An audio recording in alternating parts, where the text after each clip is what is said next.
Et salut les mages, c'est Akama, on se retrouve pour une vidéo sur Fairy Tail Bizarre Chronicle, une vidéo sur le nouvel événement qui a popé, donc c'est un nouveau mode de jeu qui est sorti, hein, comme le Flappy Fly je sais plus quand il était sorti, mais voilà, on avait eu un peu un mode Flappy Burn mais avec Happy qui volait.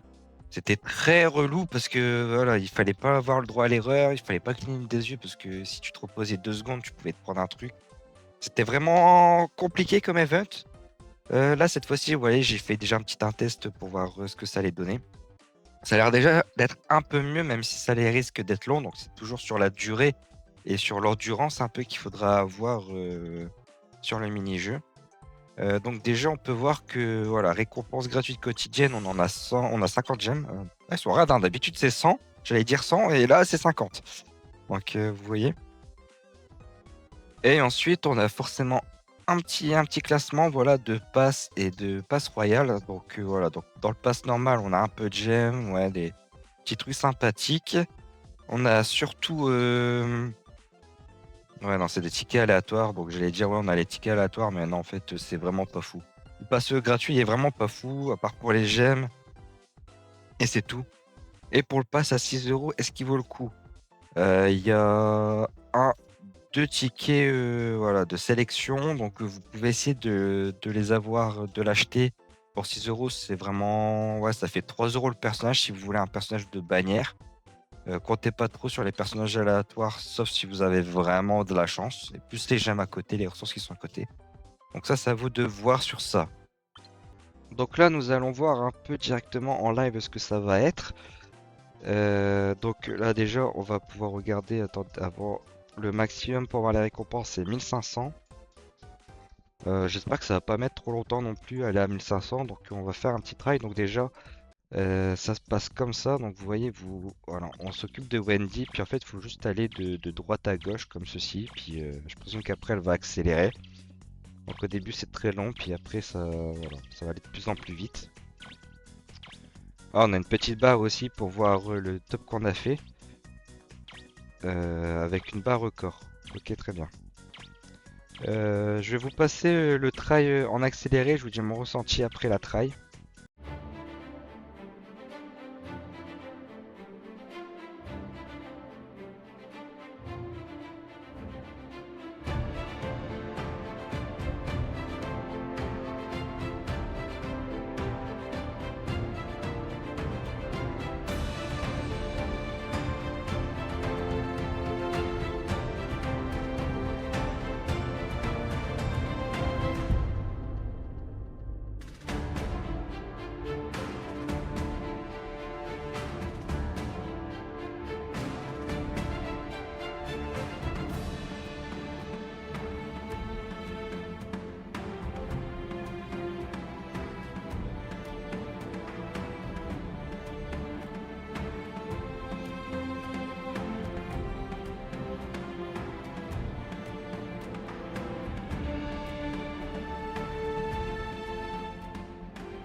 Ah, bon.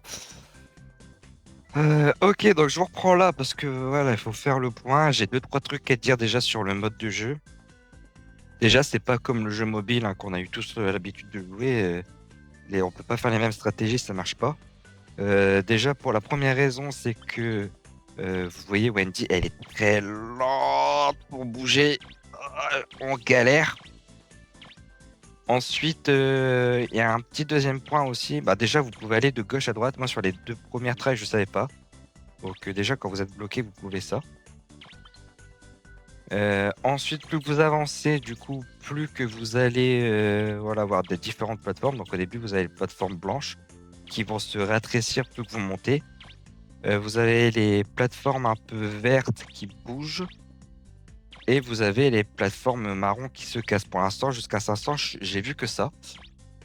Après, il y a d'autres points qui sont un peu dérangeants. Je vais vous en donner un. Par exemple, là, ici. Vous voyez, donc là, j'avance. Tac. Je vais à la hauteur. Il y a des fois, en fait, vous allez atterrir sur des plateformes où, en fait, vous allez avoir vos gros doigts dessus. Comme là, vous voyez, j'ai mon gros doigt dessus, donc je peux pas vraiment. Voilà. Si je veux me mettre au bord pour vraiment pré-shot le bord et aller d'un côté à un autre, c'est un peu compliqué. Et ensuite, voilà, il y a 2-3 trucs. On peut aussi choper des plateformes qui sont en dessous, alors qui sont hors de l'écran. Bah, en tout cas, sur iPhone, c'est comme ça. Et vous avez aussi des endroits où vous pensez que ça peut passer. Et en fait, hop, voilà, on est un peu large, donc on voit vraiment bien. Mais des fois, je vais vous montrer. Je sais pas si je vais en avoir une là. Ouais, vous voyez ici, par exemple, j'ai l'impression que je peux monter. Sur le premier saut, il me le prend pas. Et sur le deuxième saut, il prend. Donc il faut faire attention. Des fois, vous pensez que ça peut passer. Et en fait, c'est vraiment limite.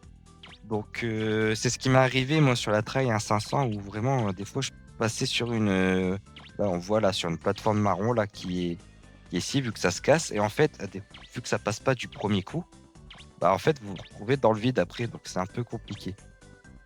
Bon. Après, ça, c'est que des petites règles à savoir sur le mode de jeu. C'est comme ça qu'il a été codé. On peut pas y faire grand-chose, hein. C'est un mode temporaire, hein, donc faut pas non plus. Voilà, il faut pas non plus attendre grand-chose non plus. Et vous voyez là, comme je disais, là avec mes gros doigts, je suis en mode où en fait pour rejoindre la plateforme à gauche, je suis obligé de passer à gauche, mais j'ai mon gros doigt qui est sur la plateforme, donc ah voilà, j'ai même pas pris une plateforme là, donc là c'est même pas possible d'y aller. Donc voilà, j'étais carrément bloqué. Donc ouais, ça a un peu un côté frustrant. Après, l'avantage par rapport au premier mode de jeu, c'est que c'est vraiment un mode où bah voilà, vous voyez, ça saute, ça saute. Et en fait, si vous êtes bloqué, juste vous mettez par exemple ici et vous pouvez analyser en fait. Vous pouvez analyser votre écran et ça va être pas trop du skill, contrairement au premier mode de jeu. Vraiment, c'était du skill, hein. Il fallait vraiment tryhard et pas lâcher l'affaire et être concentré. Vraiment concentré et avoir du skill. Là, vraiment, c'est plus de l'anticipation et de l'analyse de jeu, j'ai l'impression. Bon, après, vu qu'il y a des côtés frustrants, il faut quand même connaître les règles des plateformes et les règles de saut, plus la maniabilité. Mais bon, ça, avec quelques tries, ça peut se faire. Ça a l'air vraiment très compliqué, honnêtement. Je sais pas si je vais le tryhard, le mode, je verrai bien. Mais je vais essayer au moins d'aller à 1500 et je verrai dans le futur ce que ça va donner. Là, pour l'instant, en tout cas, j'ai pas le temps de faire plus que ça. Je tourne la vidéo après le road to classement et je suis pas là cet après-midi. Donc, c'était pour vous faire déjà un petit ressenti. J'ai fait 5-10 tries par là pour voir à peu près. Je suis allé jusque 500, 600 sans forcer, en essayant de bouger et en essayant de faire pas mal de choses pour tester un peu le mode. Donc voilà, donc c'est pour ça que vous voyez hein, sur la Trail 500, si je fais des trucs bizarres, c'est parce qu'en fait j'essaye tout simplement des choses. Et voilà. Donc voilà, n'hésitez pas à liker, à vous abonner. Sur ce, je vous dis ciao ciao les mages.